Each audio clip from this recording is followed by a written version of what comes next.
need that, will prevent that? Is it the heat?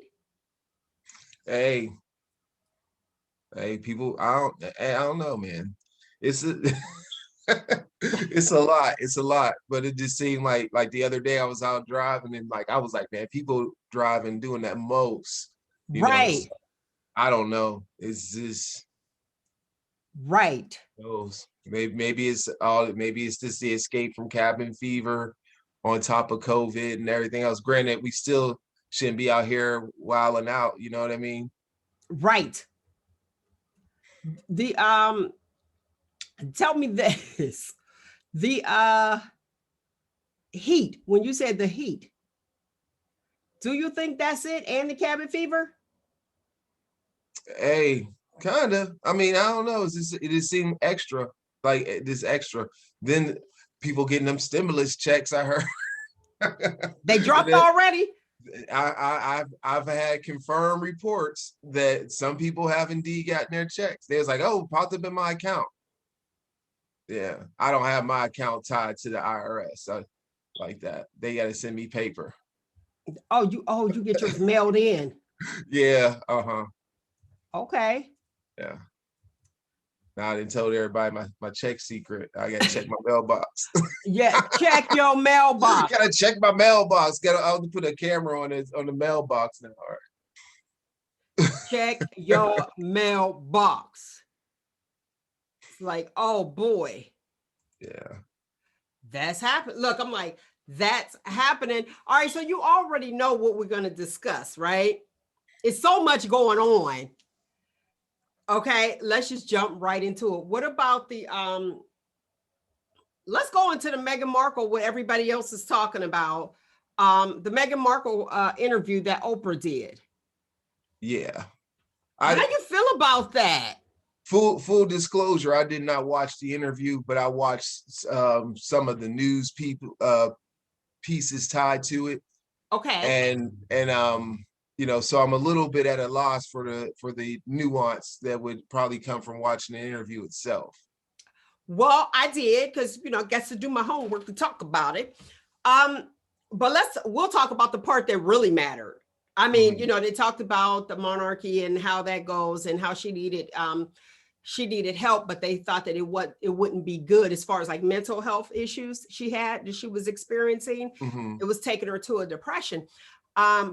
And she wanted assistance, but they said it wouldn't be a good look. Now, how is that? Like, that's not a good look, and not being able to go to the people that are supposed to protect you. This is the thing. I don't see how it would be a bad thing for her to get that help, since she wasn't raised in that environment, and for her to have that added assistance, I don't think would have been a bad look. But I also think that when she left, did she still seek when they gave up their titles and stuff, did she go and seek the help? Now, that's a good question. I don't know if she did, so I don't want to be the one to say, oh, yes, she did. You know what I mean? Yeah. I'm hoping that she did do that. But I was looking at, even prior to, the palace actually released a statement, and it was pretty much saying that they were going to look into things and they were going to handle things privately. But she was dealing with this. This is my interpretation of what I received, and different media outlets talking about it. She pretty much said that it's been over a year, that she was actually looking for help and trying to get assistance. Then she even went to HR, and they were supposed to protect her, and she couldn't get any assistance, so she was done. She said that she felt the racial injustices within the palace, especially when they said that baby Archie wouldn't have the same security, wouldn't have security. And I don't know if that was from her moving, leaving the area, or, just being there. Go ahead. From my understanding, when they left that, because I did check out a Wall Street Journal article they did on it, and they were saying how Well, you know, that was part of them because they made it. The Wall Street Journal broke it down to money, and this is what they said. I'm going to give you a synopsis of the article. Basically, there has been other royals who have stepped out and tried to do extra money ventures. Currently, Prince Charles, he has a farm that he uses and he feeds people and stuff like that, like a charitable farm. Okay. You know, and what happens is Buckingham Palace, they allow certain activities and they don't allow others. So, for example, he has a brother that in 1993 he wanted to he started it was called Arden Productions. And so what he did with Arden Productions was he wanted to sort of start the first reality show, like as far as like how we know it today. But he was focusing on the royal family. And there was a shot that his crew took of Prince William walking into college or something like that. And then once that happened, they were like, yeah, nah, because they were like, it's too, you know, I mean, they got a brand to protect, you know what I mean? And that, granted, he was going to college. There was, you know, you could look at it as no harm, no foul. But the thing was, I think they looked at how things could be captured in the wrong way and not expressed in a way. So what they want to do is have control over what interests the people go into, because when you go into production, like Harry and Meghan did are doing now, they have Archwell Productions. The issue becomes, is everything they're going to produce going to live up to the standard of what Buckingham Palace represents? So that becomes the question in hand. So in order for them to be able to have their own autonomy with developing their stuff, it sounds like they left for that reason, because they wouldn't have full control. So since then, they struck a deal with Netflix for $100 million. Okay.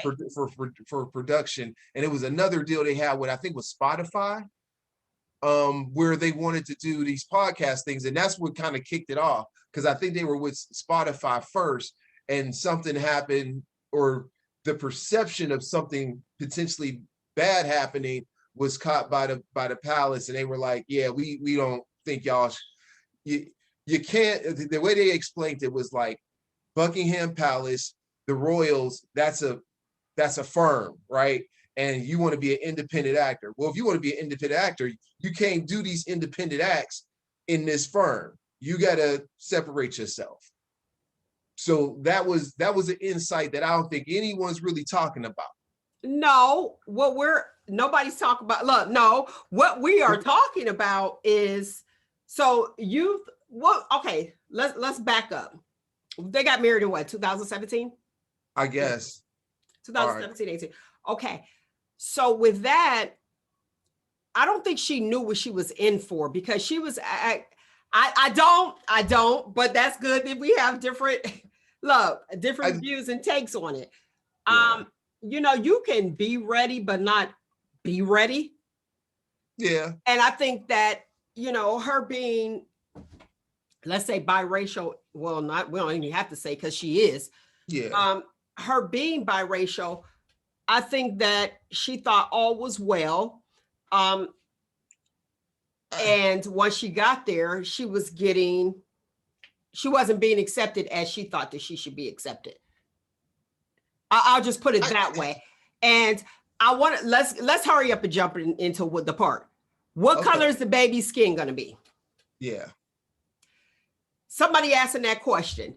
Now, I want you, look at you laughing already. I already know. What's your thoughts on that? Let's talk about it. This was an interesting thing. It was Piers Morgan and this other gentleman, Alex, somebody, I forget his last name, but he's biracial, and they're on Good Morning Britain or whatever. Right, I watched that. Mm-hmm. Okay, so Piers brought up this interesting thing. He was like, we don't know how, because it wasn't said to her. It was said to her husband. Yeah, it was said to Harry, right? So we don't even know how it was really said, is one thing. You know, and the thing is, somebody might say, well, it shouldn't have been said at all. The baby should have been loved for who the baby is, right? But I will tell you this: I know people who have babies who are Black, who may have been with white people, who may have had a baby with a white person, or even a Black person, and has wondered what their baby is going to look like. Because I mean, like, so was it? Could it have been? You know, I think, like, I'm not siding. I'm not saying that it was right or is wrong or nothing like that. I'm just talking about, let's just start thinking about it. Okay. Have you ever heard somebody wonder what their baby was going to look like? Yeah, you do. The eyes, like what color eyes are they gonna have, stuff like that. But like the complexion, I mean, it's a given. My baby's gonna be Black. Yeah, but we like, I get, like, for example, me and all my sisters are all different shades of Black. Right. You know what I mean? You know, and so I don't like, I think the issue is the intent of it, but I also think, though, too, like, I don't know. I mean, like I would need to know the context and what it was said, because obviously what they tried to do was separate. They said it wasn't the queen, and it wasn't her husband, Prince Andrew. It was somebody else. So they're saying it was either like William or Charles or somebody else. I thought they said Philip, or it was, wait a minute. Who? No, Philip. What's her husband's name? Philip, right? Yeah, that's what I'm like. Yeah, I said who Andrew. is Andrew? Andrew is one of the, I believe he's one of the sons. Okay. Yeah. So from what I understand, it wasn't some, you know, I mean, it was, they off top cleared the fact that it's not current leadership that said it. You know what I mean? Okay, but so you know what I was thinking. And this is just for the sake of conversation. First of all, let me say this. Clearly, he was uncomfortable with that question because he went to his wife. Pillow talk. Yeah. So I think that kitchen table talk went to pillow talk. Now, at the kitchen table, you just chilling. You could just discuss what you discuss, and I put myself in their shoes. Let's be real. You know, like I know that was a question that all of them probably had. But I've seen this question be asked in other situations. You see what I'm saying? Like as to two Black people having a child, and not saying that they would condemn the child on what spectrum of brown they came out. Then, you know, that's not the issue. You know, the issue is just that it wasn't just an inquiry, or was it something to condemn the child by? I don't think it was to condemn the child by, but I feel like Harry was very uncomfortable, and that's why he brought it to her. Because normally, and we don't know these people personally, but you're not going to bring anything up that you would think will potentially harm somebody if you weren't offended by it. And you should be able to have that pillow talk with your spouse. Like, can you believe that he asked me what color they're concerned about what color the baby's skin is going to be? That is offensive. And you already know, as a father, especially as a mother, Mama Bear, don't come for my children. That's off limits. You know what, though? I hear you. But I just kind of feel like the one thing that I've seen with Meghan Markle over this time period is that she ain't never really checked anybody. And I use bad English on it. Like, she got to check and make them reflect. And she ain't like, and it's like, you never hear these things where she just straight talking to these people like, hey, this is what's up, you know? And that's kind of like, I mean, granted, is it that, like, even from interviews I've seen in the past, because I didn't see this one, you know, she, I mean, like, don't get me wrong, if somebody do you wrong, then by definition, you the victim, right? But also there's a level of strength that you got to have when it's not like, and when I say victim, it's terrible things that happen it's terrible things that happen to people, right? Okay. But what I'm saying is that, like, in this particular thing, there's a locus of control that she has to be able to fire back and say, you know, like, hey, I had to have a candid conversation with them about this because I felt like they didn't understand that. And you never hear about her, like, being confrontational. So that's it. So you never hear Yeah, go ahead. Go ahead. You never hear of her being that way because maybe she's not that way. And let's be real, I'm using air quotes for a listening audience, all Black people are not, let me be politically correct, aren't Maybe you should have not said all afraid. people. Yeah, I mean, but no, because some people have the misinterpretation that, okay, you got some Black in you, okay, they ain't playing, they ain't doing this, they're not timid. Black people aren't timid. But she, to me, seems to be that way, especially if she cried the night before her wedding because Kate didn't like the dresses. That it's not in her DNA just to be that way. But the thing is like this, is like, what is she? Okay, this is gonna be my thing. I could see like if it was her mom saying, "Hey, I think you picked a bad dress," right? Because that's somebody that she got time with, influence. You know, that person has influence. But like, if this lady just said, "Hey, I don't like your dress," I mean, you know, I mean, it's boldness. It's boldness to go to a bride on her wedding day and say you don't like the dress. You know what I'm saying? I mean, there's a level of boldness to that, you know, but it's also a level of like, you know, you just hating because you hate me. You know what I'm saying? Like, you just okay, I ain't saying that she got to go and throw down in every situation, but I think there's a way of being confident in yourself. And now she says she had the mental health issues that never got treated or what have you. So confident. That's the word that I should use. Confident. Yeah, that's a factor. But I just kind of feel like some of the, like, even when she's given like a forum to like express her point of view, it's never where I understand she might have did the Michelle Obama, they go low, we go high, that, you know, that kind of thing. But, you know, I just kind of feel that it like I would just, I mean, I don't know, that level of being scrutinized, maybe there's something, maybe it's something beyond my knowledge. Maybe you're not allowed.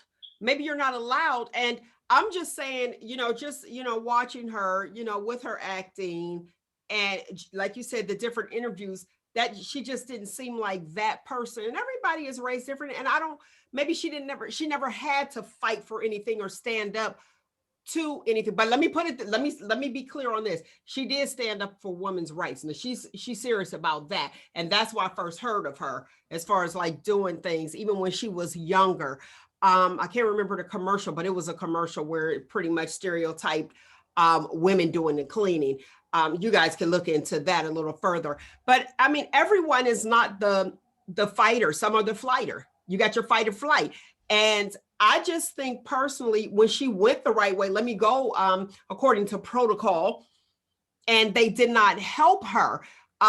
Him, like I said, back to Harry, I feel as though that he was upset and he needed someone to talk to, so they had each other to talk to. We have to remember that's Princess Diana's child, and so maybe he has that side. Saying what color the child will be, and I agree with you on that.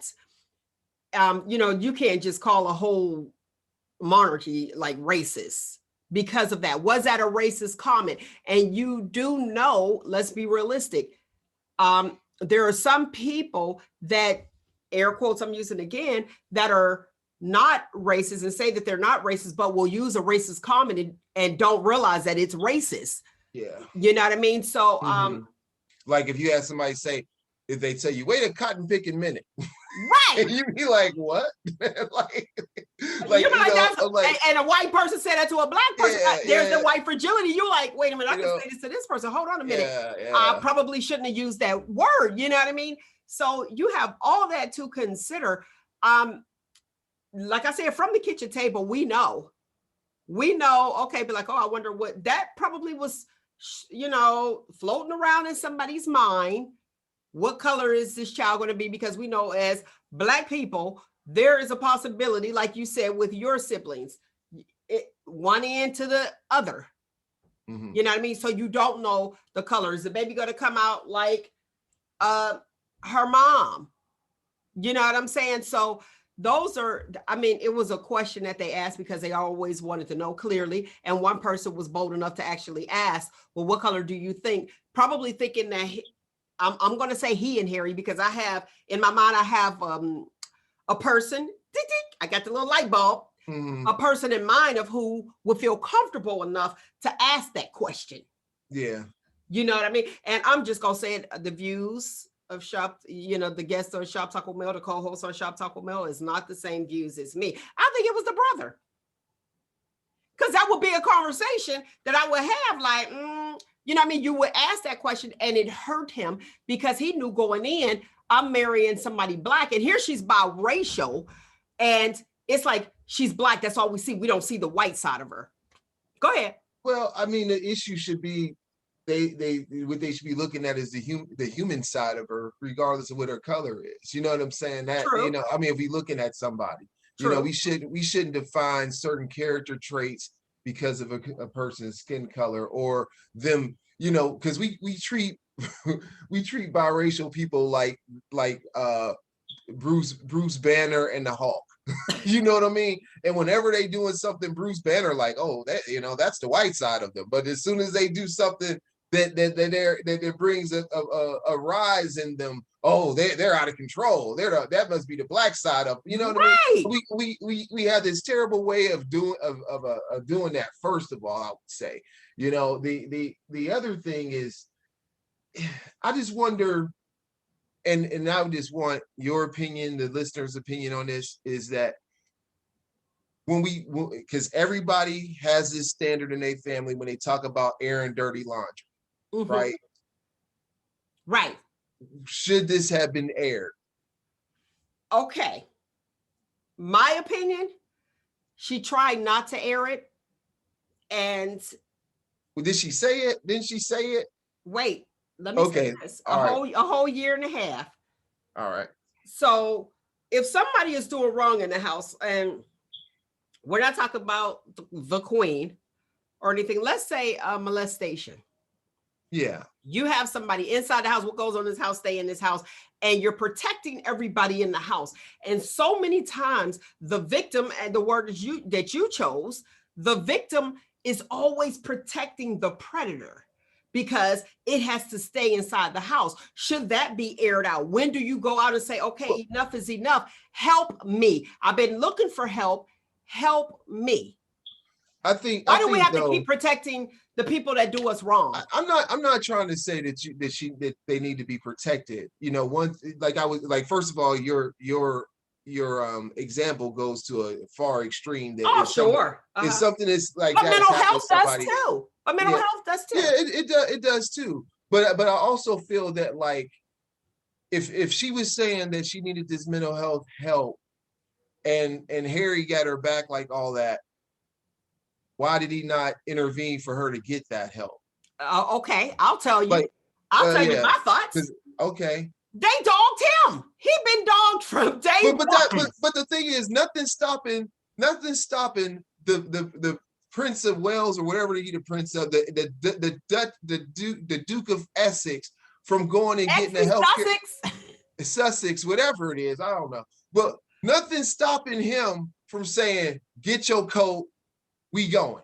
Well, it did. It did. He finally was like, bye. But I'm saying, I'm just saying, like, if it's that, I just kind of feel, I don't know. It's such a touchy issue, but I just kind of feel like there's a point where where if someone is hurting that bad, and they telling you, man, I need to see somebody, and you ain't taking the action for them to see that person, and this person, even when they're free of that title, we haven't heard about them going to see anybody for this help. I think she probably is now. Hey, if you want in on this conversation, feel free to do so. The phone number here is 515-602-9667. 515-602-9667. We want to know what you think. Okay. I just want to finish this thought. Go ahead. Because the thing is, regardless of your situation, if you need mental health help, and you know that you feel that something's wrong, go seek it. Don't let anybody or any cultural norm stand in your way from being whole. And that's what she did. They left everything, and they're over here. And she was talking about the girl wanted to harm herself. And I haven't married a prince. So I don't know to what extent it was, but I can only imagine. And if your family has a good name, you don't want to tarnish that name. And it's like, okay, I'm in here. I want to touch base on with Caitlin. We'll talk about Caitlin, Lord Jesus, Kate Middleton. Yeah. With her, she probably made her cry. Okay, I'm the new girl coming in. I'm the new girl coming in. Tell me what to do. And you say something bad. Listen, you probably, as a guy, you probably haven't experienced that. But as a female, you have that potential, air quotes again, bullying that you don't know. Like, oh, you'll never be where I'm at. And who knows, even her upbringing. She, her mom was Black and her mother probably protected her and loved her much. And she probably didn't get that where she had to actually fight for anything. Maybe her environment was very different. And let's be honest, with the biracial people, you have Black people that don't accept you because you're biracial. And then you have white people that don't accept you because you're Black. Crickets. I understand. I mean, it was like I was supposed to respond. I don't agree to that to an extent, but I just kind of feel like this, like, first of all, like, I know I've been in a situation where I've been challenged by peers in a way that would be bullying, right? When you first said it, reminded me of this accounting class I had. Sure. And I remember I asked a question, and you ask a question and you realize when you ask it, when it leaves your lips, you like, damn, that was dumb. You know what I mean? Like, I don't know why I asked that question, but you always are you always have the thing that there is no dumb question, right? Right. So, but to me, I was like, damn, that was dumb. And it was this kid, and I'm calling him that, for the context of what age we were and stuff at the time.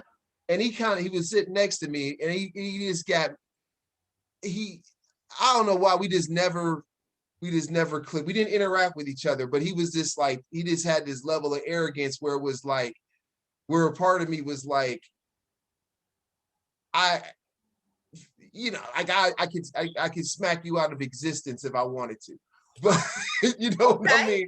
But that was the kind of arrogance that he had, right? And so I was just, and so he made it, he definitely gave an expression that showed that he had a lot of discern for like distaste for the question I had. Like, he was like thinking like, why would you even ask that? You know what I mean? Because, and I remember on that test, the test that was following up for that, they passed out all, because for some reason the teacher would pass out the stuff because we had to use special paper for for these projects. So anyway, I got a better grade than him.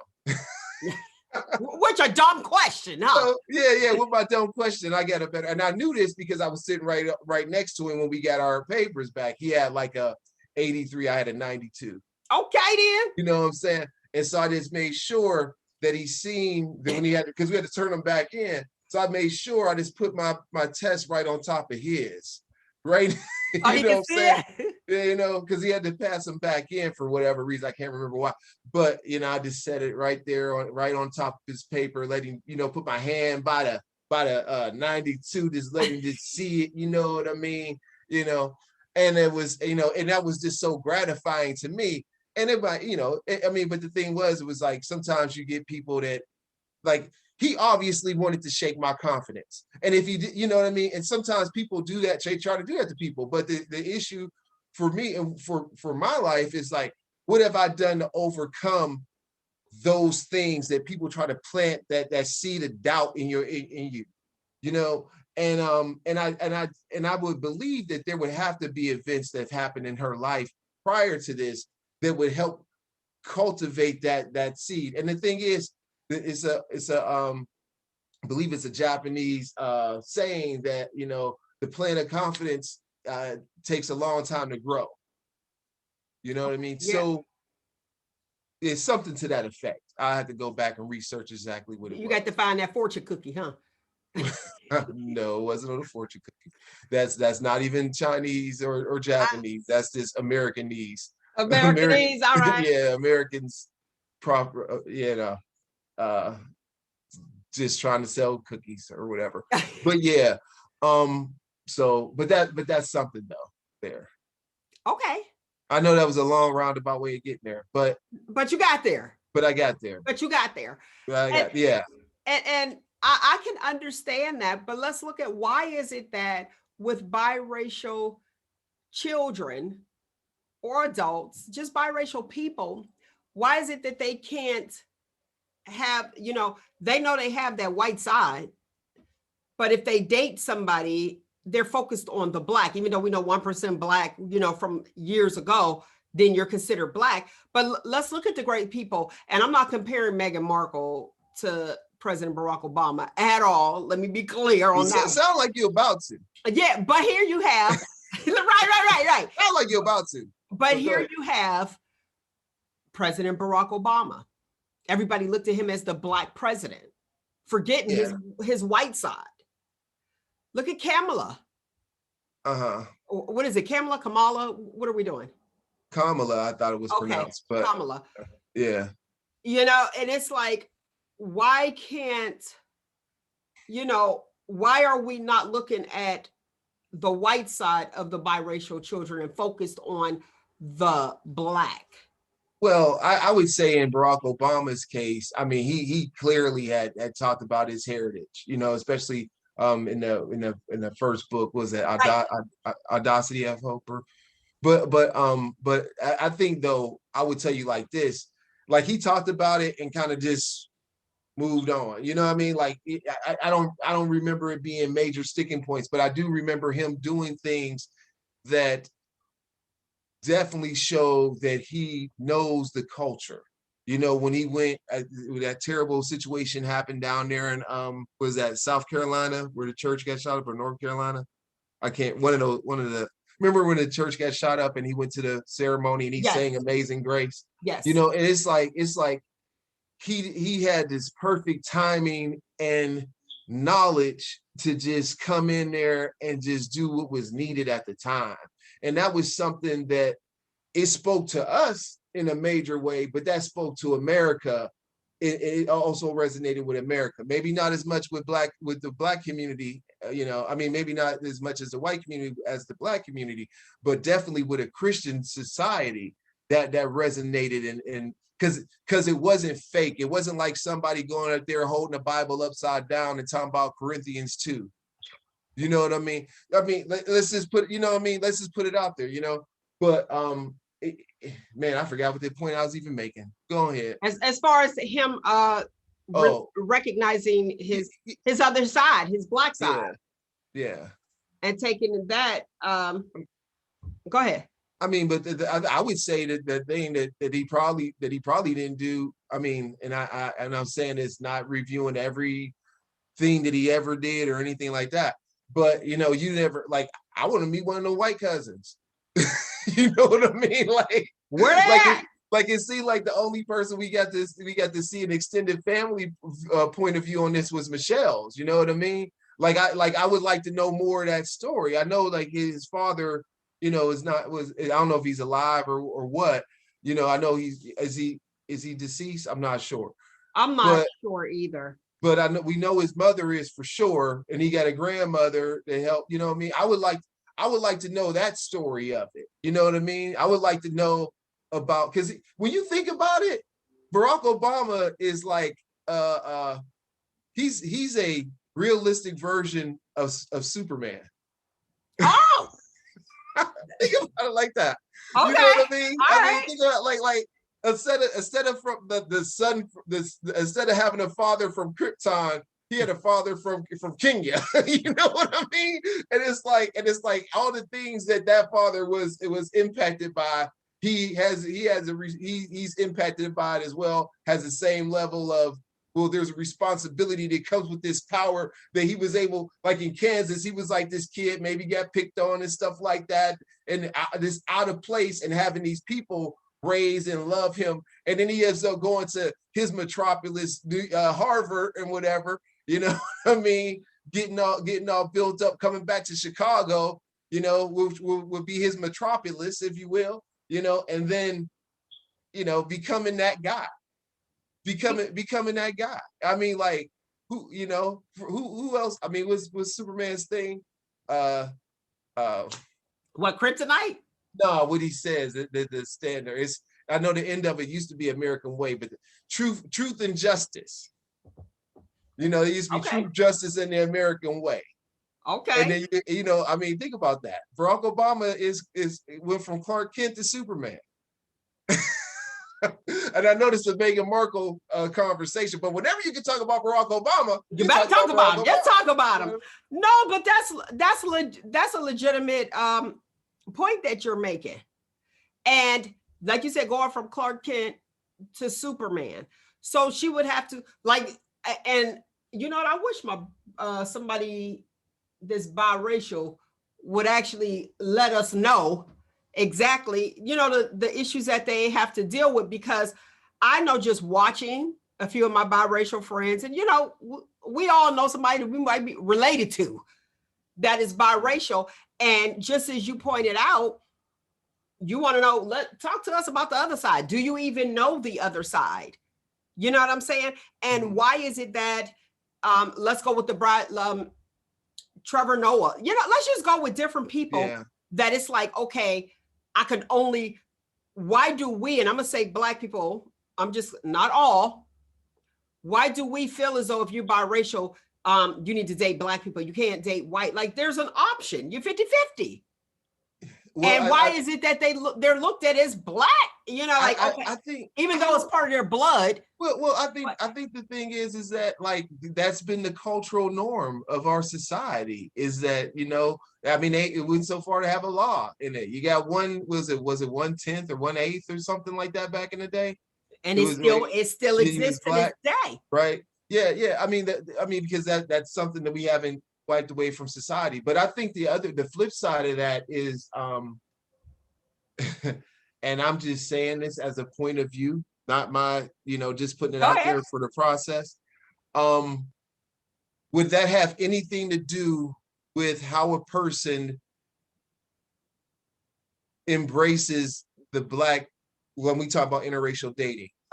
So if I'm mixed and I'm like, you know, doing all the Black tropes, let's say, you know, whatever, and I'm saying this knowing it sounds insensitive, but I'm just saying, but just go with it, you know. And then I turn around and I'm like, okay, now I'm going to date a person that's not that thing I've been championing. That maybe that's part of the issue. You think that's it? I don't know. I mean, I'm just saying, like if we, like, for example, and I know this is a terrible one, but I'm just going to put it out there like this. Let's say if you had, let's use the popular thing. Remember, people always had an issue with white rappers, right? They would always say, they're appropriating our art. You know what I'm saying? They're doing the Elvis and all that kind of stuff, right? So you can even say rock and roll itself. So when you look at that kind of thing and you say, like, well, did you appropriate our culture just to get the wealth and then, you know, abandon it? You know, I mean, that could be an argument to that. I'm not saying it's my argument. I'm just saying that it's something to ponder. And it could be. That is something to ponder. And it could be. It's like, okay, I'll be over here for the benefits. And then when it doesn't benefit me anymore, I'm back white again. But unfortunately, white people aren't that accepting of biracial people. Because they look at, what'd you say? Back in the day, I think it's a little bit different now. I think they take pride a little bit more now. You know what I'm saying? And I mean, I know it's different. It's a different landscape in Ohio, for sure, with mixed races. But I feel like Black men and Black women, that's a fantasy. And then it becomes reality when you actually have a kid, and then your family is opposite of you raising that kid. But I mean, from what I have seen, white people have come a long way as far as being a little bit more accepting of their biracial child.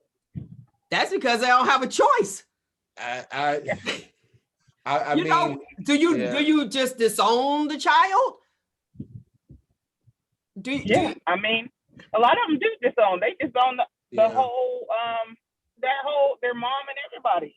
I mean, there's so many stories from TikTok to Facebook where the girl was given up for adoption and her mom just never wanted to claim her, you know, never wanted to claim her. She's grown now. She got other kids, the kids after her, but just would never claim her because of her family. I know I personally have stories that I won't go into the details of those because I didn't talk to those people about sharing that kind of stuff. But I know situations exactly what she's talking about. And I also know those from people who've gotten married and their family has cut ties with them.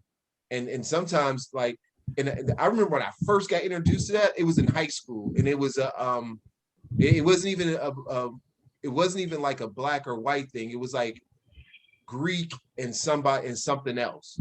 But the girl, she had to, like, her family didn't want to have anything to do with her because she didn't marry somebody that was Greek or something to that effect, if I remember from high school. So I've seen stuff like that happen, so it's not always a race divide as it is the one that's, well, I guess that is race and culture as well, but.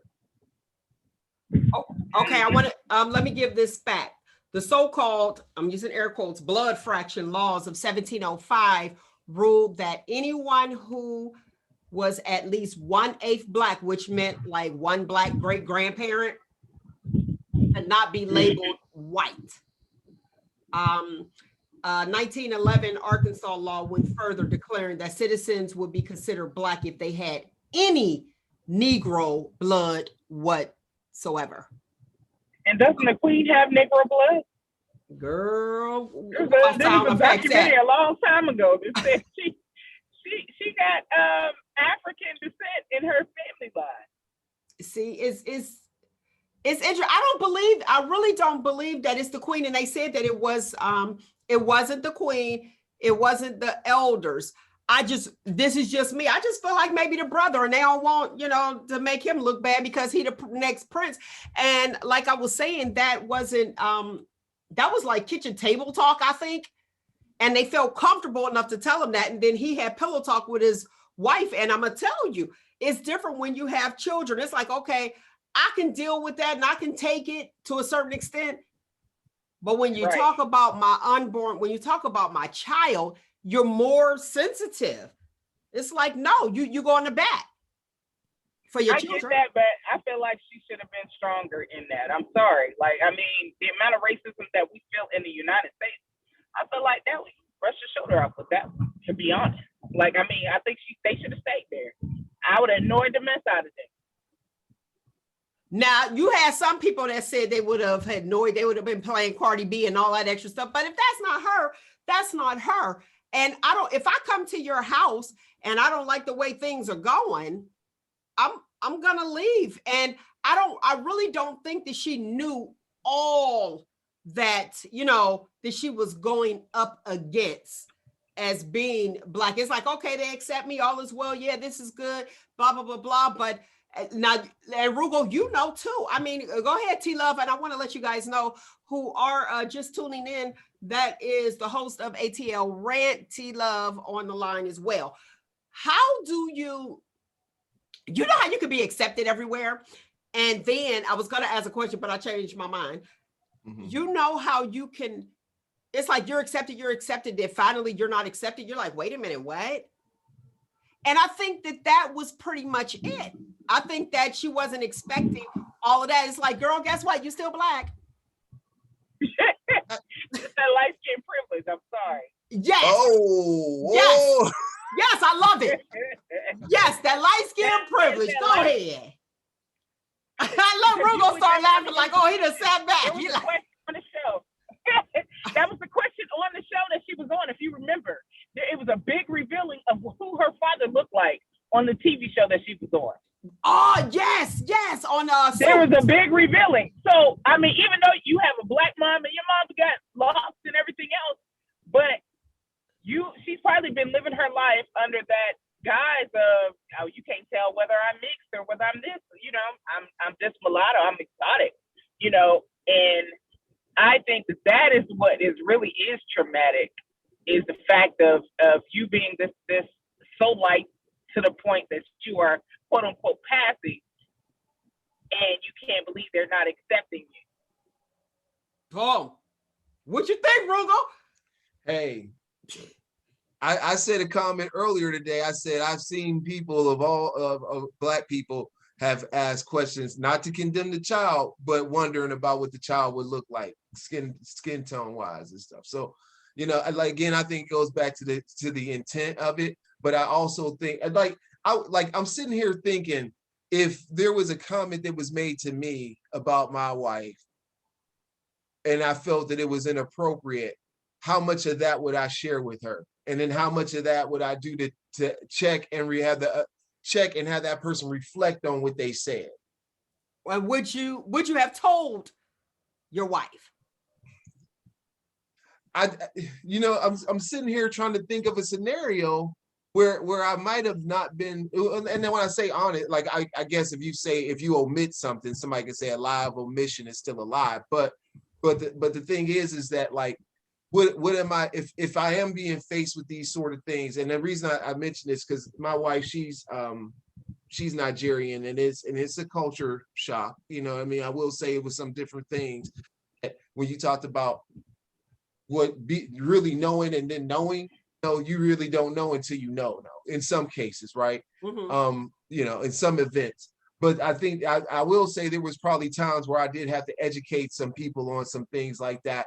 And I can't necessarily say that I brought it back to her, but I'm trying to think of a time where I did bring it back to her. But the issue was, I ain't bring it back to her to say, hey, can you believe what this person said? But I said, hey, can you believe what this person said? But I had to tell him this. You know what I mean? So what did but we don't know if Harry actually defended the situation. Well, I ain't saying, I'm just saying, like, we don't, I mean, that's the thing. Like, we don't hear about, because I will say, and I'm not trying to say people get a pass for being ignorant. You're right. Because under the law, ignorance is not bliss. If you break the law, you broke the law. You're right. Mm-hmm. But I will say, though, I've had experiences with white people or people that weren't Black, and I've had to do some education. You know what I'm saying? About, like, hey, yeah, you shouldn't say this. You know what I mean? Like, you know, and truly looking out for that person, because I knew what their intent was in their heart, right? Okay. And I, you know, but sometimes people need that crash course immediately. They need that teachable moment to be thrust upon them in real time. You know what I mean? And so I'm just kind of figuring, right.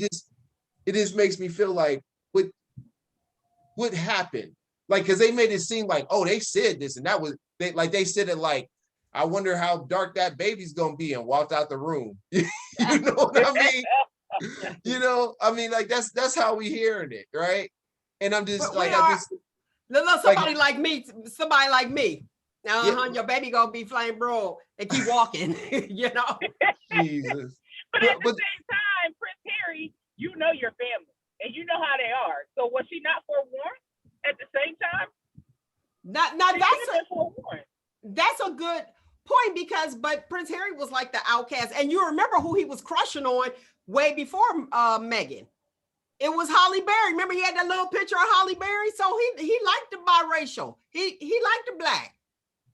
Yeah. And I'm like, that's what he was attracted to. So then here comes Meghan Markle. They meet up. Boom. There you go.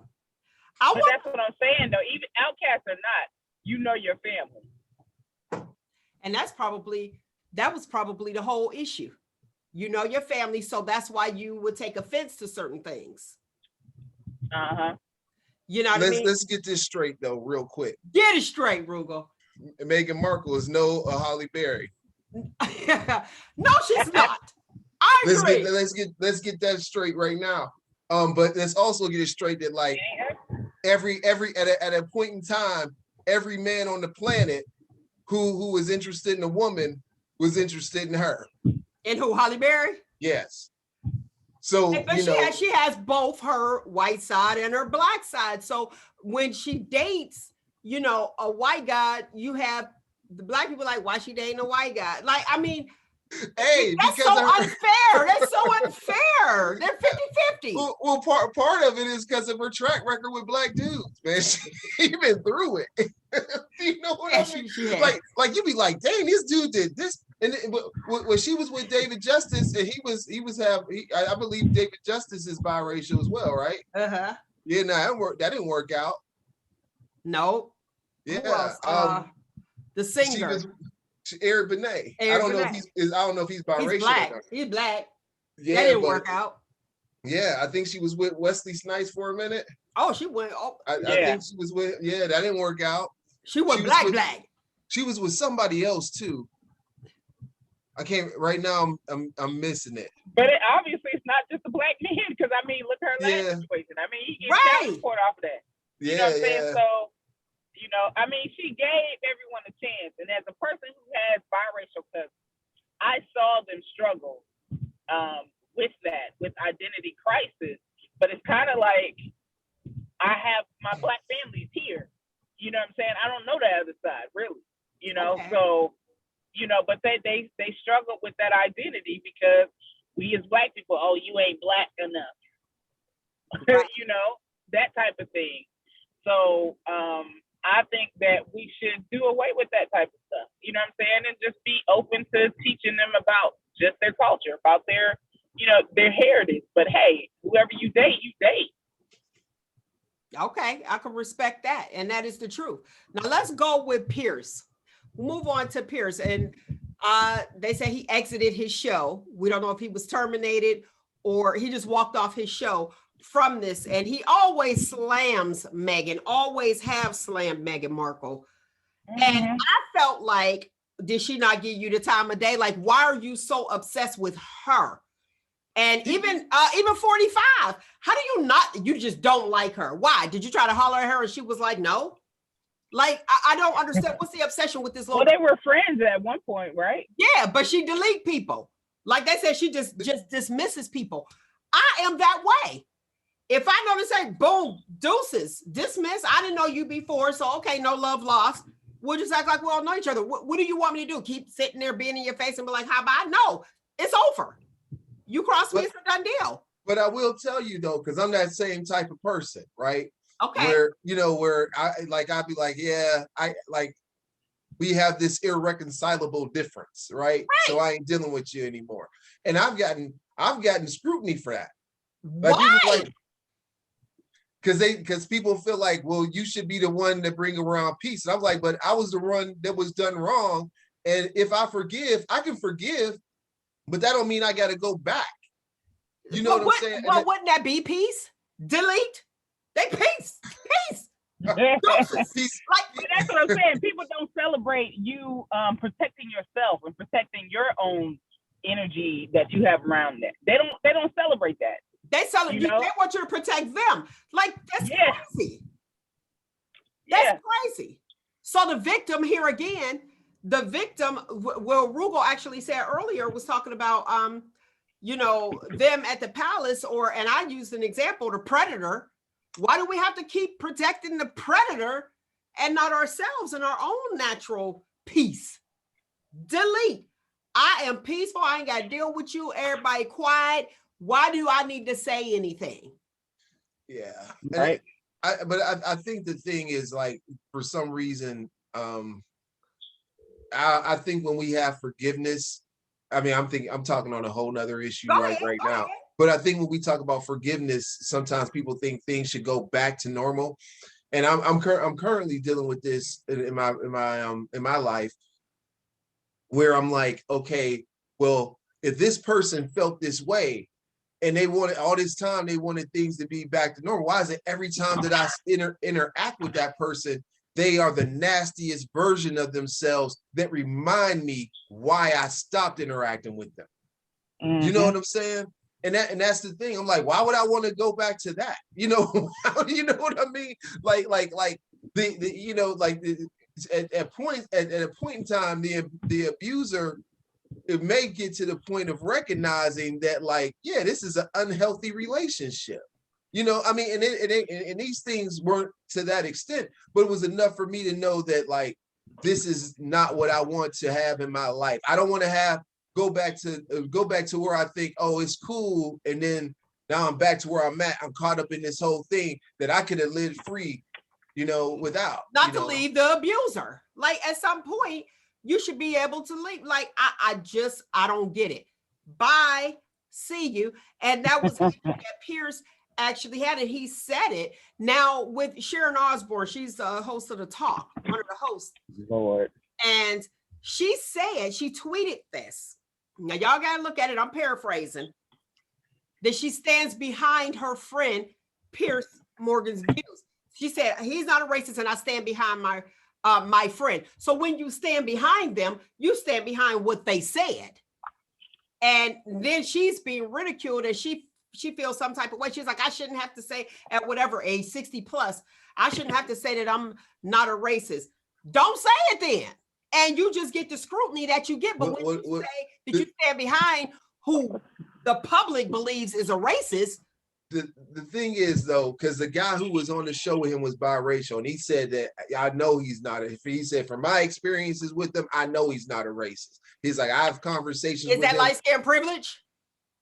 No, because the guy was going in on him so much that it missed the point where they was trying to tell why the prince why he wasn't given the title, and he was saying he wasn't given a title because of protocol. Like, I guess none of the kids have a title. You know what I mean? Right. You know, so that was something that they were trying to get deeper into, and that's the problem sometimes when you have news figures that go into commentary versus sticking to the facts and like revealing that to the public, because the whole thing was like how America's perception is of this, like how we feel about it. And it's like, you know how we feel about the monarchy. we had a revolution. You know what I mean? We had a tea party. You know how we feel about it. You know what I mean? Come on. You know, and like, I don't know why y'all worry about how we feel, because you know how we feel, you know. We was happy. No, we're like, yay, look at there, you know, and it really, it was really an amazing moment. I with Piers, okay, so you had something to say he's not a racist. Some feel that way, but I feel personally that he just goes in on Meghan. So whatever that she does or does not do, he just doesn't like. For the sake of his conversation, when he was saying, how was that conversation? Pretty much the same as you. How was it delivered? We don't know what was said. Like, what's the color of the child's skin gonna be? That's a racist comment. That's because she's Black, so she took offense. Okay, she took offense to it. So let me ask you. I'll ask you this question. Go ahead. What's one of the things that, like, when the child is born that may be Black, what's one of the things that people do to come to that conclusion? They check the ear. And what else? Around the nail beds, I think it is. Yeah, it's the joint. Yeah, you're right about the ears and joints. You know, so why is it why is that a thing that we do? I don't know. Look, if I see it come out, then I already know. You were like, okay, well. But why is that? Because I was always told like the finger joints like up in here. You know what I mean? Okay. Like, you know, but it's how dark the child's gonna be. What is that? You're gonna see how hard their life's gonna be? I don't understand. No, but I'm saying though, we know of this, right? So we never had this conversation before. Never. So you're right. Yeah, we know of this, and we'll look at the ear, but somebody actually told me to. It's like, this is their complexion. It was my child, and but the doctor didn't tell you that. That was something that was passed. We both had children that no time during that time. Yeah, you know, going to the wellness ear. Yeah. So what, you know, and if I was to ask a white person that, they would be like, "What are you talking about?" Right? You know, so that's something that we pass down. Yes, you're right. That is something that we actually is part of our culture, like to look and see, okay, well, we'll see how dark the baby is gonna be. But it was learned. Yeah, it was learned. Definitely. Like, again, I'm not trying to give them a pass because I don't know how it was said or anything like that. But I do think that there like, it just seems to me like they don't got no Black friends. And they say they do. They got Black friends. Well, I'm just saying, like, these Black friends need to show up. So and tell them. And speaking of that, speaking of that right there, when I was talking about Sharon Osbourne, Cheryl, she was asking Cheryl, and she was going off, and she wanted the tears and all that other stuff. I didn't feel bad for Sharon. You said you stand behind your friend.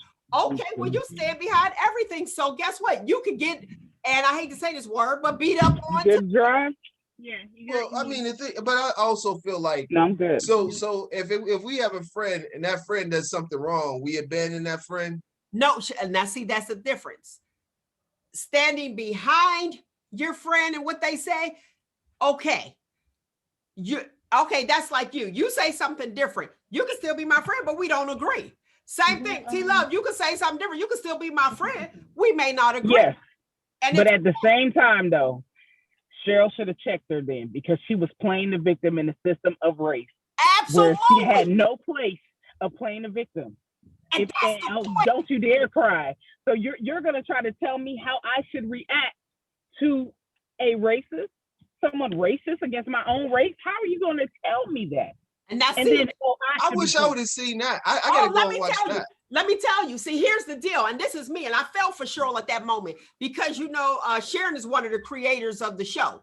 Yeah. So she had to like be careful. It's like, okay, this is think about all the things that had to go through her head. Like, I want to tell you this, and I'm trying to say it in a nice way, and I'm still trying to keep my job because I need my coins. All those check marks going on in her mind. I felt for her at that moment, and I was like, she can't even be real because of the repercussions that she may have. But you know what though? We are, I mean, because they talk about cancel culture and stuff like that. But we are, I was talking to one of my friends about this the other day. We are so subject to everything we say and do being under a microscope that even like you said, even at her level, like if she would have came out and said something that Sharon didn't like, and Sharon being one of the executive producers, if she would have got fired, then she would have had an issue. She's like, oh, you said you fired me because of this comment on race, right? Right. The benefit that Cheryl has is that she has that power to have it on film, to be able to reflect on it. The weakness that we all have is that we don't have that spotlight to when it happens to us. And like, there was a friend I was talking to about this issue, and he said like, well, one of the things I deal with, like if they feel like I'm not being assertive enough, then they want to call me soft, right? And this is from the right perspective. But if I go and I say something to speak my mind or truly try to give insight, now I'm being angry. And as a Black man, it's like we can never be in the middle of the spectrum and just point it. We are, the minute we say something that's not liked, or they'll say something like, well, we don't really like your tone. But what is that? Like, what does that even mean? What does it mean to me versus somebody else, when I can hear these other people who aren't me, who haven't had the same racial, they're not the same racial makeup, the same experiences. And they can say, they can go off and say whatever they want to. But the thing is, sometimes with us, it's like we have to be so careful in how we craft our words, because unfortunately, they make it seem like our one experience speaks for the millions of us. You know what I mean? Versus being compartmentalized to what that event was. And so, and it's so troubling, because he said something to me that made me really think, because it was something that I struggled with in the past. And people with, and it's kind of funny because I don't know if Barack, people like Barack stutter, right? I don't think Barack be stuttering. I think, and I know I said bad English, but I think the issue is that sometimes you have to make sure you craft your words so carefully not to have unnecessary blowback. Okay, I can respect that. And it's worse when you're not in that spotlight, when you're like, you're on your day-to-day walk. But okay, then y'all need to turn around and have a special between Cheryl and her talking about race, because Cheryl is as real as they come. Yes, she got her whole radio show. She is open to supporting the community. So I say y'all need to have a discussion. They do. I think that they should on Cheryl's platform to actually say it. But just like, well, I mean, but the thing is, like, it don't matter what platform we say it on. If we say it on our own platform, it still impacts you on whatever else you got going on. But here's my thing. Why is it that, I mean, a few tears, here you go. Why is it that the victim always have to worry about how the perpetrator is feeling? So let me get this straight. let me get this straight. Go ahead. So was Cheryl doing the crying or was Osborne doing the crying? Osborne actually said to Cheryl, she was like, and I'm not, no tears, let's not do the tears, you know, because Cheryl was hurt. And so she told her not to, you can't express yourself the way you feel. You keep your feelings in, Black woman. Yeah. Is how, okay. I took it. And I'm gonna tell you. Okay, so let me just tell y'all, okay, so the clip, sorry, I'm running around. Anyway. You in the bathroom right now in case you don't know that we can. Right. So the clip basically like, and don't you start that crying. If anybody should be crying, it should be me. Right. And that is what she said. See, that's what she said. That's the part. Ooh. Hey, sure, Osborne might lose her job. That she and right she there. Might lose, because how you gonna tell this Black woman how to feel about? Okay, woo, the audacity. Audacity for real. Yeah, I didn't know that. I didn't know. It made me not like her. I'm done with her. I'm done with her after that. Because I was like, I just caught the part, and I'm glad you gave that, Tluv. I caught the part where it was, you know, she was like, and don't you start crying. Yes. How you gonna tell me how to feel? I'm looking at you and you're supposed to be my friend and you are pretty much racist. Well, right then she kind of, I mean, because she just shut her down. She's like, you can't even, I don't even want you to have an emotional response to this. Let's just cut that out. Right.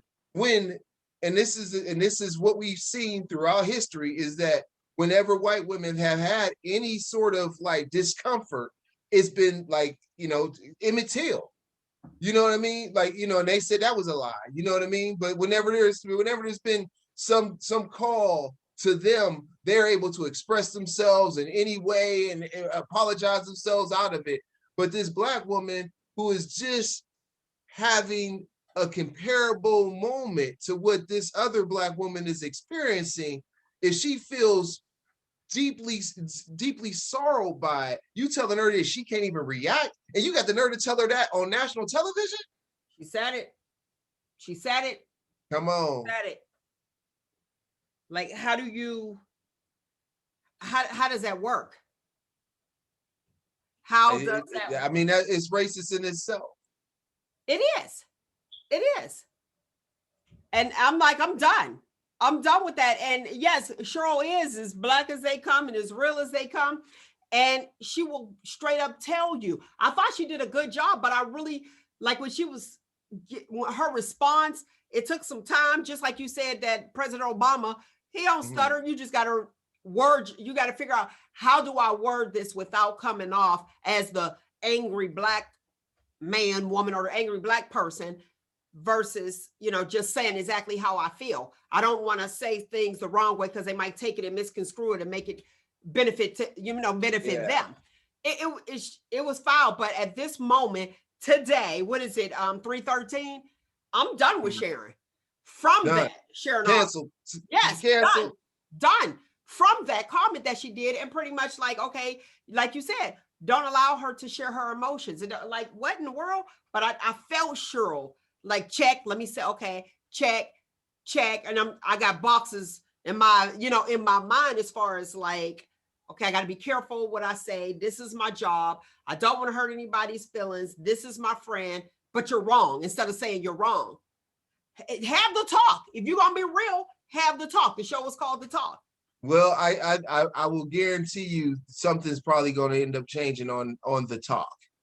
Okay. And then, I mean, I would imagine that there's somebody saying that Sharon Osbourne was dead wrong for that. Like, is this she felt attacked? She felt attacked because she stood behind her friend. But go ahead. It's not so much about her standing behind her friend and being protected. It's about her saying that this Black woman should silence her voice. Should be the one crying. She should silence her voice. And this is the same. I give this comparison to when who was the white woman who told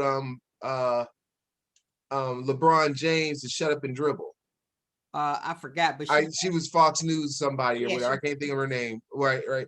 But it's that same thing, is that like I can't have any influence past what you think is appropriate. Right.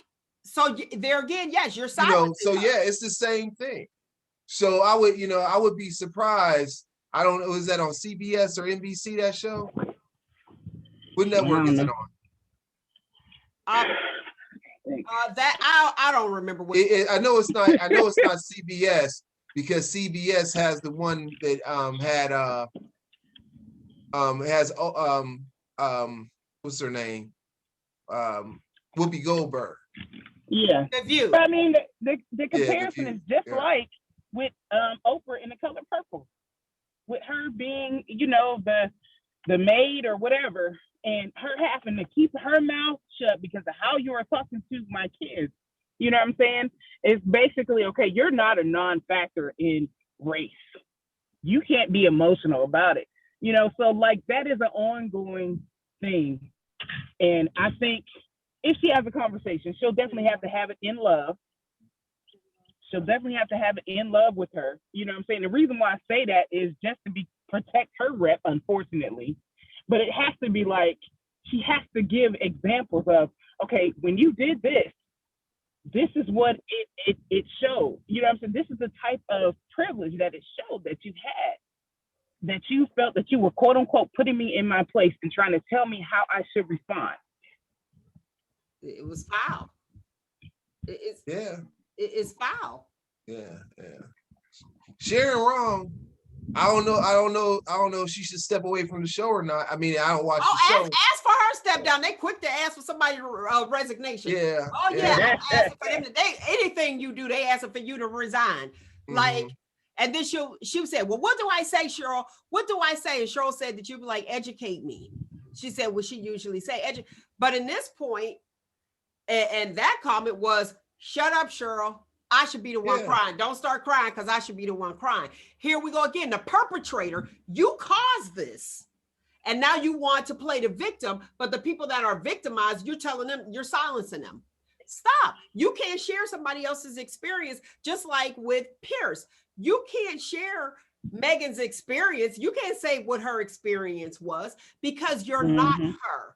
And that's the part that I have when people project their feelings and how they will respond to a situation versus what that actual person is experiencing. That's where I have an issue. Well, this is an interesting thing because I want to bring this up, and I'm just bringing it up as a something to think about. Okay. Right. Let's say if you have a person, right, that is truly not racist, right? Truly not racist. But they end up judging a person off of the experiences that they have, but that person happens to be not their race. Or watching movies, and that's their experience. Yeah, I mean, because I wonder, like, let's say he is not a race. Let's say God came down from heaven, cracked open the clouds, and said, "This dude is not racist," right? Right, that would be the top authority, right? Right. Right. Can't go no higher than that. Right. Yeah. It can't go no higher than that. Right. So let's say he cracks open the clouds and he says that, right? I mean, like, can a person have an opinion? And this is his food for thought. Can a person have an opinion that, hey, I'm not racist? It's been proven by God himself. But this is how I feel about this person. But this person that I feel this way about is in this situation that is globally accepted as racism. What? I think I understand what you're saying. So I'm saying, like, so obviously he said, like, because he said like this, he said, the problem I have with her is that she cuts and runs. She doesn't stick through anything. Like she didn't stick with her, like she did, like whatever her situation was with her father, whatever the situation was with her, it was her father, her ex-husband. Yeah, bye. If I don't have any ties, bye. Yeah, like I don't like. It seems like he did a lot more homework to understand some of those dynamics than we have done, right? I don't know. That's why I said, did he like her and she wouldn't talk to him, and then? But what I'm saying is that, okay, go ahead. No. I get exactly where you're coming from, okay? Because I grew up in a predominantly white school, and I've had friends who came from the redneck quote unquote background. I actually work with somebody that comes from that background, but he understands and understands like, okay, that's what I grew up in. But I'm trying to be more open to understanding other races. Why don't we just put it on GPS? To understand other races and how they operate and how, you know what I'm saying? So he's open to that. And I can sit there and have a conversation with him and say, hey, this is racist and this is the reason why. But it's because I understand that you have already told me where you come from. You come from a redneck culture and that you just don't know. And now that you're actually open enough to understand and learn. right. So that's the point of view that he's coming from. You know what I'm saying? That doesn't mean that a person is racist. It just means they grew up that way. They grew up in you know, backwoods type of mentality. So with that said, how much leeway will we give that person once they're revealed from Buckingham Palace of saying these comments?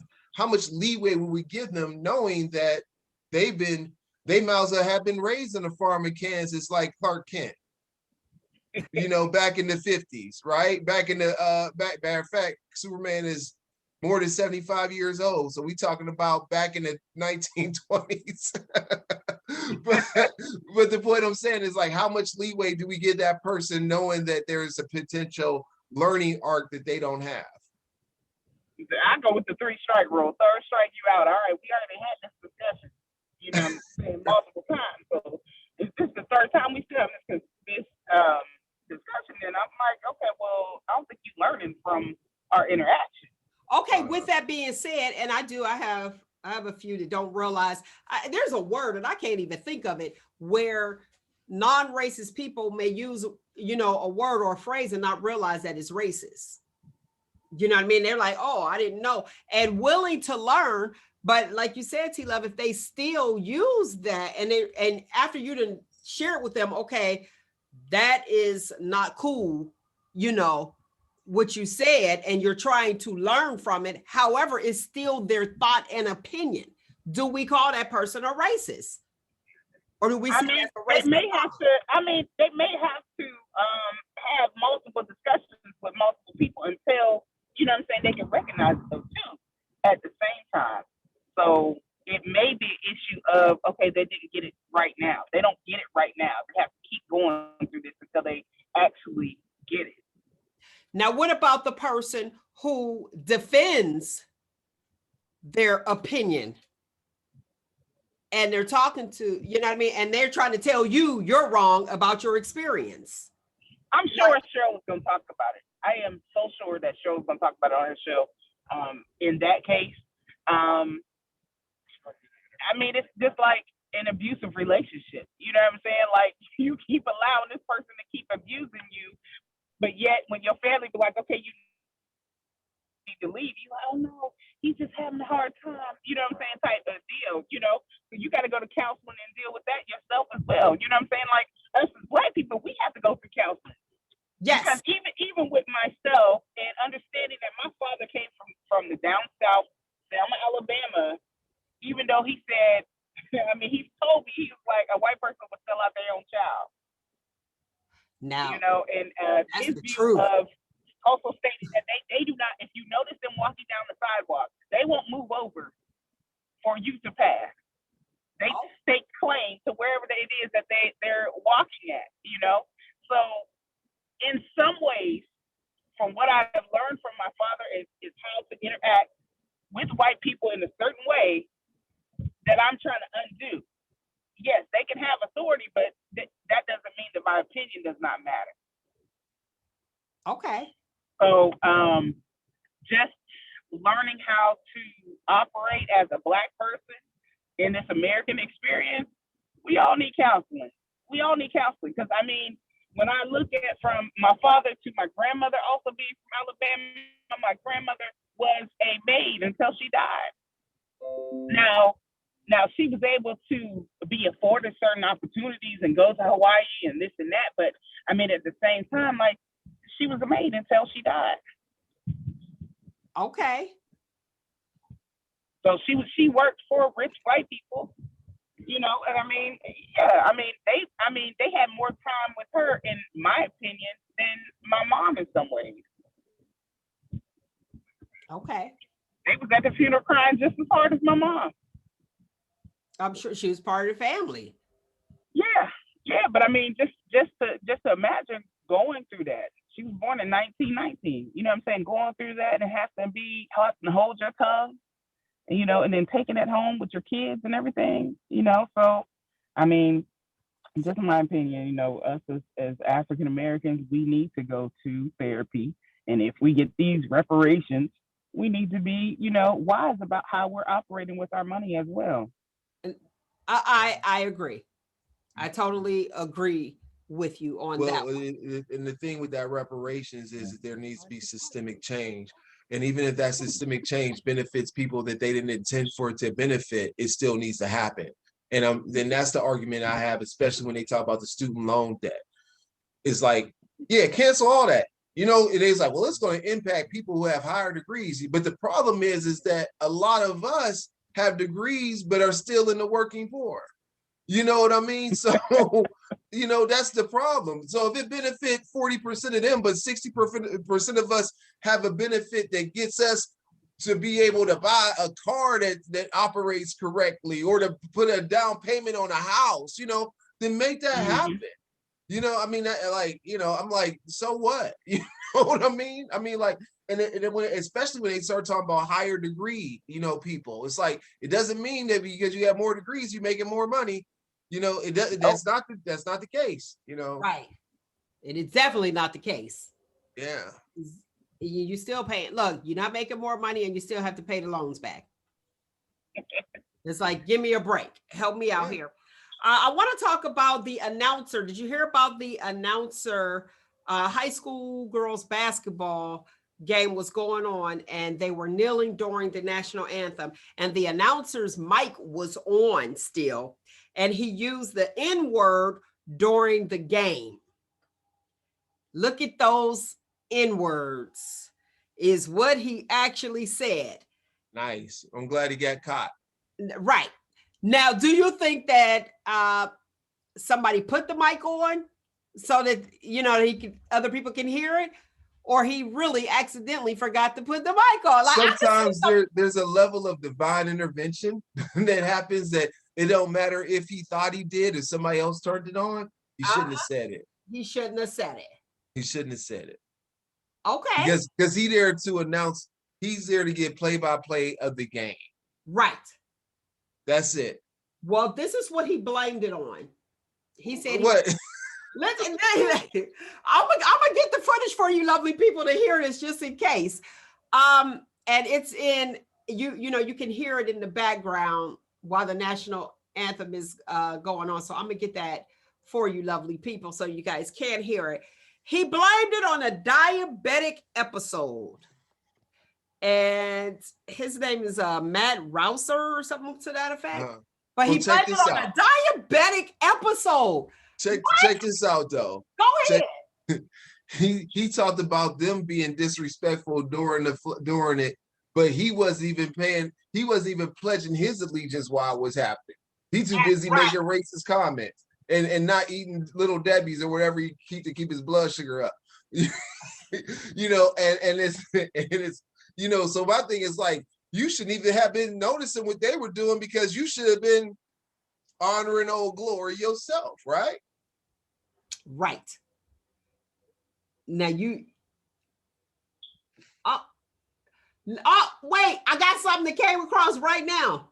Holly Robinson Pete claimed that this is about to talk. I'm going back, and then we're gonna come back to him. Holly Robinson Pete claimed Sharon Osbourne said that she was too ghetto for the talk. Huh. Somebody about to lose their damn job. Look, I'm like, look, people coming out the woodwork, they coming on out. So that's why it's like, shh. Yeah, Holly Robinson Pete is on a show called American Housewife right now, where the actress who was on there before have said that there was some issues that she was experiencing. She was Black. I can't think of her name right now, but she was really good on the show. And she was saying how she experienced some issues on the show, so much to where she left. Ali Wong was also on the show. Now they didn't say why her character is not currently on the show right now. I don't know why. She's not, like, she was on the episode in the beginning where they had her in Hawaii or something like that. But she hasn't been in any extra episodes or whatever. But there has been some complaint about how people are being treated on that, or at least how this one woman is being treated on that show, and she happens to be a woman of color. And Holly Robinson Peete is now on that show, pretty much not playing that character, Okay. but filling the space of that character. And they also brought in an Asian man who is also filling the gap of what Ali Wong's character would have done. I'm trying to understand, how is Holly Robinson Peete ghetto? Like, she grew up in Hollywood. Right. I was shocked. Here we go. Let's see. Oklahoma high school basketball announcer calls black team the N-word for kneeling. I'm trying to get that footage where you guys can actually hear. And it's there, and you can hear it in the background, and you really have to pay attention. Let's see here. Let's see if I got. And we will be right back here live after the national anthem, ladies and gentlemen. Okay. I got some water and some Sprite. I'm good.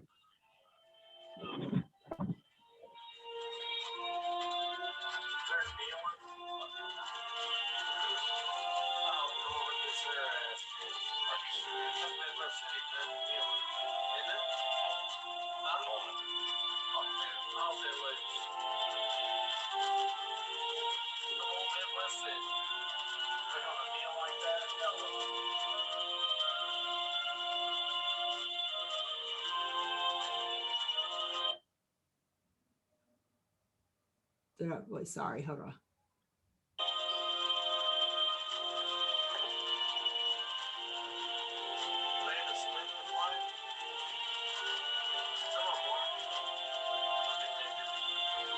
Did you hear it? Nah, I didn't hear it. Because you have to hear it. He said a bunch of N-words. And I'm trying, let's see, here it's gonna go again. Oh, yeah. Yeah, you caught it. Okay, so I'll play it. Yeah. You lovely people. He was upset, you know, talking about they're gonna kneel like that, a bunch of N-words. So you guys heard it, and that is in Oklahoma, Midwest City, Norman High School, okay, which is located in Norman, Oklahoma. I thought that was like nuts, and then he blames it on a diabetic episode. Now, the reason I let you hear all of that is because he was talking sound. He was speaking sound all the way through, and then all of a sudden you say a bunch of N-words. Like, no, that's not a diabetic. And I'm saying that as a diabetic, as a type 1 diabetic, not a type 2. As a type 1, I'm gonna say that did not seem like a diabetic episode. So he used a Roseanne Barr excuse for Ambien. Remember they was like, a side effect of our like racism is not a side effect of our drug. See, it's Nut City, man. It's Nut City. And it's like, okay, wait a second. And sometimes when your blood sugar is really, really high, you can kind of speak a little different. When your blood sugar is really, really low, you can speak because it causes confusion. But his whole phrase, everything that he was saying, everything he was saying was sound. Sometimes you'll forget things, you know what I mean? And you're like, okay, I can't recall what's going on. Well, he forgot not to pretend not to be racist. That's what he forgot. He forgot that I'm supposed to be undercover with this racism. I'm not. It's supposed to be invert, not overt. That's what he forgot. Right. Somebody get him a Twinkie ASAP. Get this man a Twinkie. Look, blood sugar. Or, you know, I just thought that was like, why are we doing that? Why are we making excuses saying a diabetic episode? Come on, man. Just say exactly what it is. I screwed up. The mic was on. Somebody else probably said, let me put the mic on because he was mid-sentence. somebody like me up there in the box. Well, it seemed like he was on the whole time, though. Huh? It seemed like it was going the whole time. Yes. You It heard. wasn't like, yeah, it wasn't like they just pointed out that one point. Like he didn't realize what he was doing. He just had that good rant going. He was good. It ain't nothing new to me. What'd you say, T? Ain't nothing new. Right. I say ain't nothing new to me. Yeah. Right. And that's how I feel too, because all three of us, we went to a predominantly white school. So you hear, our experiences are different. You know what I'm saying? So it's like then someone going to a predominantly Black school, and now they say in urban. I want to talk about this there. I can't remember which school district it is offhand, but y'all know I be listening to different media sites and news sites where they were talking about removing the word parent and saying guardian. Because so many, they're talking about that. You need one, then everybody else want to jump on the bandwagon. So they're speaking of removing the word parents. But it was always parent and guardian. Parent and guardian. Yeah, it was always that. Now they're talking about doing away with the parent and just the guardian, because so many children are with guardians. Come on, can we leave well enough alone? Well, let me think about it. The wording of, I don't know why you can't still have the same thing, but I guess the issue is, if we're looking at it from the child's perspective, is it better for a child who has no parental influence to just recognize it as guardian? What about if you have parents? So you can't, but they're still guardians. Like, either way. Y'all doing too much. And I said y'all. Hey, it isn't called Parents of the Galaxy. It's Guardians of the Galaxy. And that's way more harder. I am Groot. I am Groot. I'm guardian. At the same time, go ahead. No, go ahead, T. Okay, you ain't got, I don't have to give birth to you to be your parent. So, if it's just, a kid is filling out because they got a guardian instead of a parent, that's still a parent, because they parenting you, ain't they? So but for me though, I'm a parent, but if you want to call me a guardian, I think I get to carry a sword. Like at least a laser gun, right? Says the Marvel fan. I should have some kind of weapons on me, right? I'm a guardian. Well, y'all remember in January where, Democrats were attempting to remove the words mother, father, he, she in the House business. You remember that? I think we talked about that back at the beginning of the month, probably in December. We talked about what was, going to come, where Nancy Pelosi was talking about that in the House of Business to honor all genders because of the employees of the House. So they were going to remove the mother, the father, he, she, just have it gender neutral. Remember a few years ago, we talked about like the mailman, now it's a male person. It's like, they're letter carriers. Oh, now they're letter carriers. Okay, politically correct. Like, this stuff was not that we're not supposed to change for the better, but this is too much. Our English language will be down to nothing. But the thing is though, the American society is built off the ambiguity of words, right? Because when they said when all men are created equal, right? That made the argument that why are Black people slaves, right? Okay. You know what I'm saying? So, and then we've been in a shift to where we would always see stuff where it'd be whenever they would make reference, it would be if he is in this situation, then they started calling it he, she, then they moved it to they, right? And I just kind of feel like if you're taking that out and making it omnipresent for all people, it may be a good thing. Okay, but you said that you're married to a Nigerian. I am. Woman, right? It's a sign of respect, though. It's a sign of respect. I went to an African church where they asked us to address auntie. You know what I'm saying? If it was an older woman, auntie, mother, father. So it's just a sign of respect, in my opinion. To split hairs and then, dang, I can't call my mom. I don't understand that. I think what they're talking about though is in a legal perspective, because one of the things I've done in my life is champion fathers' rights. I've used to do fatherhood programs and all that stuff. And like some of the things, like even for myself, I remember going to the office. Everybody's gone to the office, right? So I go to the office and I go there and I'm like, they're setting this up as if I'm not a good father from the rip, right? Like they like so much to where when I went to the restroom, I was going to the restroom and I happened to see the women's bathroom open, and I seen a changing station in the women's bathroom, but there was none in the men's bathroom. So they wanted to perceive off top that all the men who come in here are never coming from the perspective of being the guardian, the parent, you know what I mean? And that was something in that moment I said, this whole place is bad for people, because you make the assumption that every man has no role in this child's life. And even if I'm in this situation, it doesn't mean I can't change my child if they happen to use the bathroom or whatever it is. And that was something I said at that particular point in time, right? And that was I'm sharing that from my own experience, saying that the system itself was, when you think about it, it's already put against. It's not saying that there is a bad parent or a parent who isn't living up to responsibility.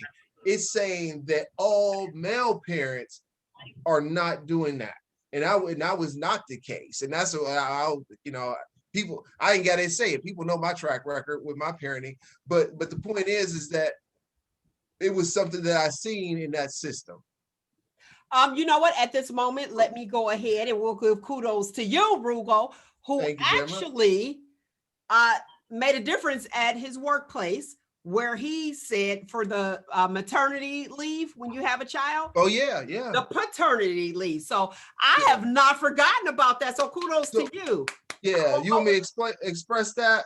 Yes. So I worked at you champion the fathers. Go ahead. Yeah, I worked at a place where they were talking about they wanted to change a policy, and the policy was around, well, they wanted to change all policies, and they wanted us to look at them. So I looked at one, and I'm like, well, if we're supposed to be so progressive in our thinking, why? Well, first of all, we had just have this on maternity leave, and the issue with the maternity leave was, if a woman gave birth to a child, she would have 12 weeks off, right? Not arguing that, right? 6 weeks off, yes. 12, right? Oh, 12? It was 12. It was 12, I believe. Okay. Was it 12 or 6? It was. Well, you know what? It probably is 12 because it's 6. I think it was 12. Okay, go ahead. It was 12. And then the thing was, if a woman adopted a child, she would get 12, right? Okay. But if a man adopted a child, he would only get 6. So my question is, what makes a man more competent when in the adoption process than a woman, where he would be able to get that settled in 6 weeks versus 12? Especially if we're talking about a society that is all inclusive of people, regardless of what your sexual orientation is, right? Yeah. Right. So that was so through my comments and suggestions, that workplace made a change. Good, very good. But the thing was, I had to look out for the fathers. You know what I mean? Like there was not an equal representation when it came to fathers. Right, and I appreciate you going down that rabbit hole. So you said there was not an issue with a guardian and saying, "Father, if you are the father, why can't we address you as the father? Why can't we address the mother as a mother?" And I also want to say, uncles and aunts was on that list as well. Like Tluv said, you go auntie. So uncles and aunts, that's on there too, and they want that removed. Why are we diminishing the American language? I'm not saying it's a diminishing of the American language. I think it's a catch-all. I think you make changes to have a catch-all to ensure that there's equity. That's how I took it. Okay. But we're also talking about from a legal experience. Okay. You know what I mean? So my thing is like, with changing that protocol. Wait a minute, 1 second. Tluv, I'm muting you because I can hear something talking in the background and it's overshadowing. Okay, go ahead. So what I'm saying is that, like, when we look at the landscape of, like, okay, there was a legal ramification here. The legal ramification for me that I saw was that regardless of your sex, if you're a parent, you should be allowed the same time. Okay. And I Right? agree with you. I agree. So the thing is, don't even put in there maternity, paternity, or whatever like that. It should be, if you want to make it equitable and fair for males and females, it should be the policy for I don't know how you would what words you would use, but the policy was a new addition to your. The issue is there's a new addition to your family, regardless if you have it by birth or if you have it through the adoption process. And why is it less for a man and more for a woman? It should just be equal. Because if I happen to be a gay male and I adopt a child, I still have to go through the process of that and I'm just putting it out there to that extreme so people can get an understanding of what I'm saying. Because if I'm married and I have a child, why do they think that I'm in a situation to come back to work earlier than what a woman would be who actually gave birth? Now I know there's some healing and things like that that takes place, but there's also the aspect of being a caregiver. Okay. All right, we're gonna move on because we're coming to the end of the show. We're gonna move on to this blackface. Now, it's called digital blackface. Are you guys familiar with that? Nah, I think, are you talking about like Kim Kardashian? No, you crazy. No. I heard something about she tried to like blacken herself up or something. Well, you crazy. No, I'm serious. He's a Kardashian. If I may. What'd you say? I said, I think there is a way of being blackface without actually changing your color. Now, right. On social media now with all these white men now that are putting on fake nails and the wigs and stuff for comedy, but I take it as disrespect, to be honest. Okay. Now, I'll tell you, lovely people, who is not familiar with what digital blackface is. Now, y'all ready? Digital yes, because I don't know. Okay. They're calling digital blackface the memes and the gifts of a black person. So like, what's that, Viola Davis, when she grabbed her purse and she walked out the room like, I ain't got time for this, that particular one, that's considered, if a white person uses that, that's considered digital blackface. Now, wait, Tluv, your mute is on. Go ahead, take it off. Yes, what I always use the meme of the white dude that be blinking. I'm like, is that what I heard? Like, am I doing a white face? Right. No, they're being too sensitive with that. Yeah, I mean, that I don't, because I think the thing is now we getting caught up in the race of it and not the expression of the person.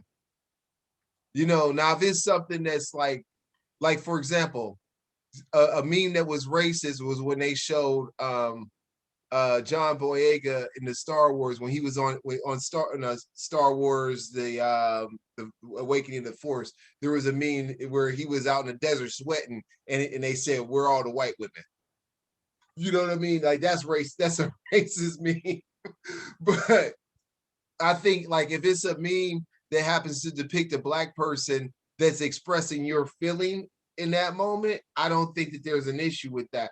I mean, because right now, there's a fine line between like, well, should black people not do deodorant commercials, right? I'm just stretching it out there because it's going too far. Because like if you say black people using deodorant, then they must stink, right? You know what I mean? Like there's this fine line of like what representation means and how representation is used.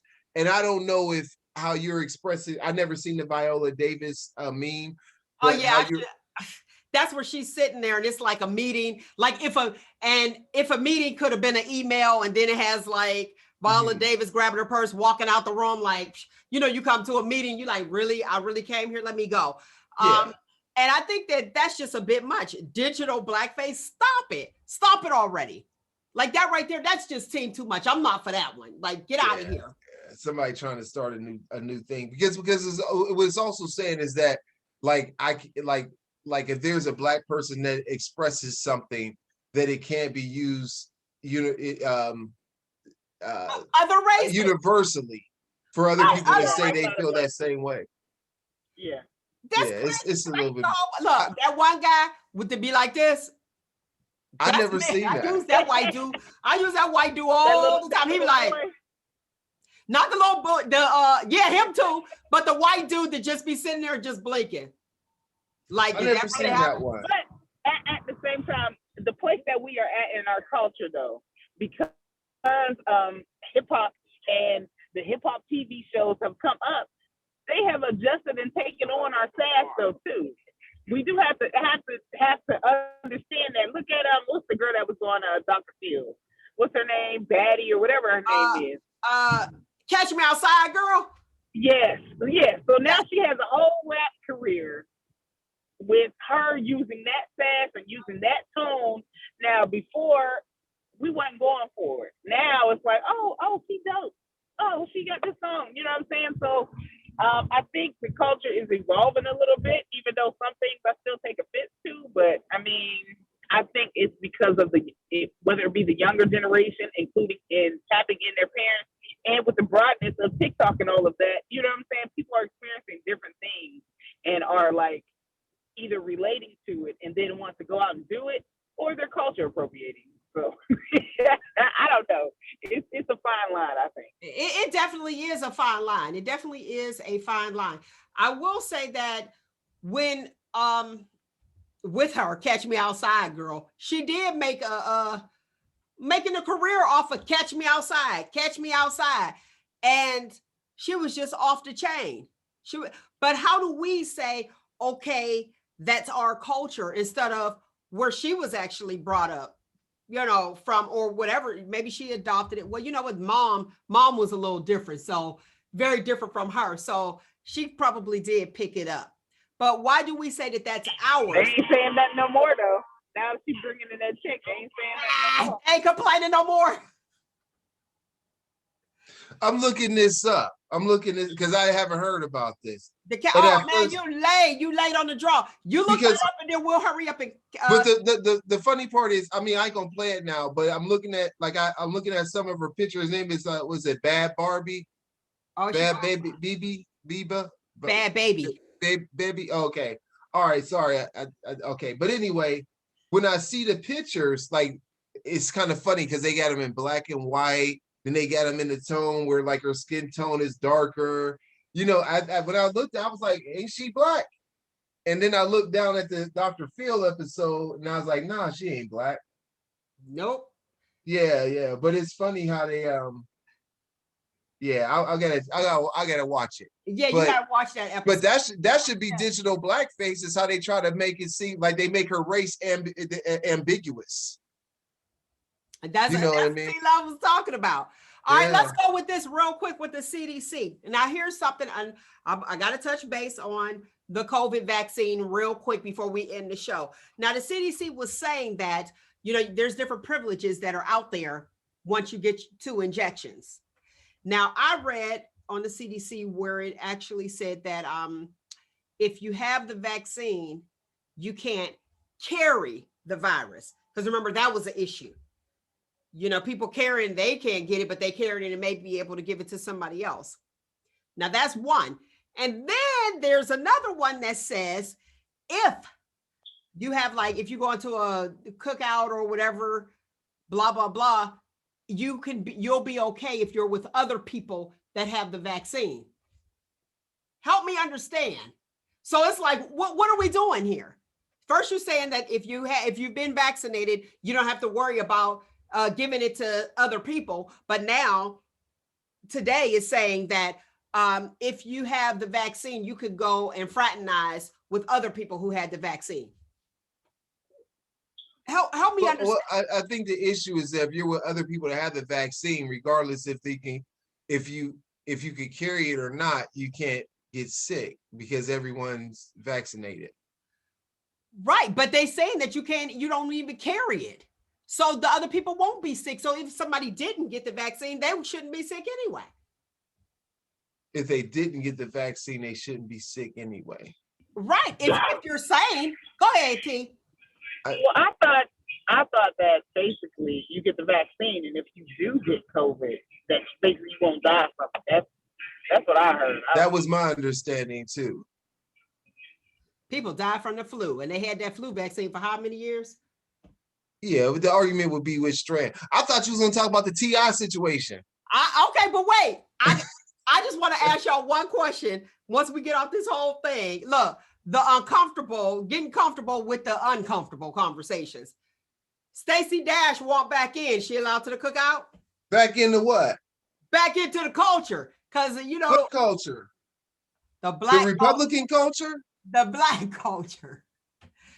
The blacks have ousted Stacey Dash, and now she wants back in. Is she allowed it to cook out?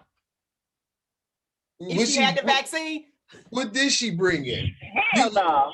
Hold on. What is she bringing? Is she bringing like paper plates, or is she trying to bring potato salad? Which you ain't need the potato salad. Not with the raisins in it, huh? What she bringing? Culture built her. Black culture built you. Now you gonna try to come back and apologize? No, you were completely sane in all your comments. We don't want to hear it. You should have gave the correct apology. Yeah, we took ownership and gave the correct apology. I mean, this is the thing. We are forgiving, open heart people. I mean, so we'll bring her back, but she can't have top rank authority no more. She gonna have to do something else. Yeah, she can't. She can never be a spokesperson for us. That's gone. It's done. Now you brought up Roogle. You brought up a good point. You said we are forgiving people. We are. Now here's what's interesting. Just like the Matt guy who said the N-word, talking about it was a diabetic episode and he apologized. He's sorry. With Sharon Osbourne, she apologized. Why is it that they get to apologize and say they misspoke, but we can't? Yeah, it's a whole big because we're not giving, because that's the whole point of why we're having this conversation today, is that there's a double standard. There's a level of discrimination. There's this discrimination that happens, and the levels of it depend on how influential you are.